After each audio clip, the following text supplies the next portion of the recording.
Nah, inilah, jangan menjudge orang, jangan menjustifikasi orang bahwa apapun yang dilakukan seakan-akan buruk. Padahal kita nggak tahu gimana. Don't judge the book by its cover lah. Itu balik lagi ke situ. Gila, bahasa Inggris gua keluar loh. Biasanya saya nggak bisa Bang Haji. Enggak, bagus. Baru di sini. Jadi abang udah tahu. Ya udah, jadi itu kalau dari saya gitu. Ini yang saya ambil dari perjalanan hidupnya Bang Haji. Selama udahlah. Pokoknya udah lama banget lah ini gitu. Kalau dari Bang Haji sendiri boleh dong dikasih pelajaran hidupnya buat kita nih, buat saya khususnya Bang Haji, buat Bang Demi di sini. Ya. Sebenarnya kalau mau dibahas terus nih, sampai abang pernah majelis, waktu majelis abang bukan ceramah ya, tapi pengumuman atau saran dari jam 8 malam kelar jam 4 subuh.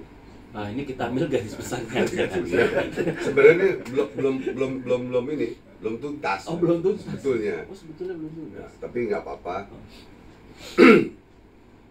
Abang cuman memberikan saran ya dan nasihat untuk adik-adik, saudaraku semua yang dirahmati oleh Allah Subhanahu wa taala.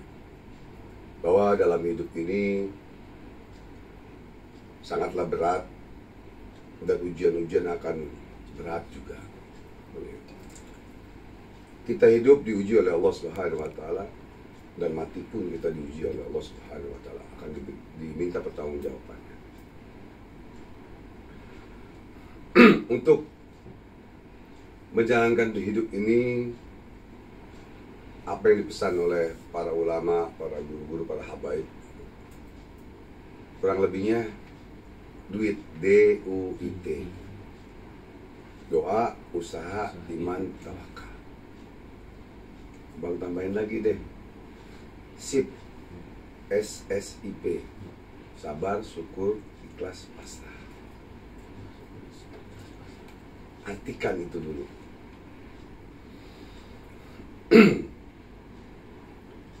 kita gini, cobalah kita belajar mengaca diri kita, mengaca. Ya, program beci miring. Asli, itu bukan topi miring ya. bukan wig miring, itu wig miring kan. Jadi belajar mengkaji diri bahwa kita ini setiap hari melakukan perbuatan dosa dan lain-lain. Dari bangun tidur sampai tidur kembali, dosa yang kita lakukan tanpa kita sadari.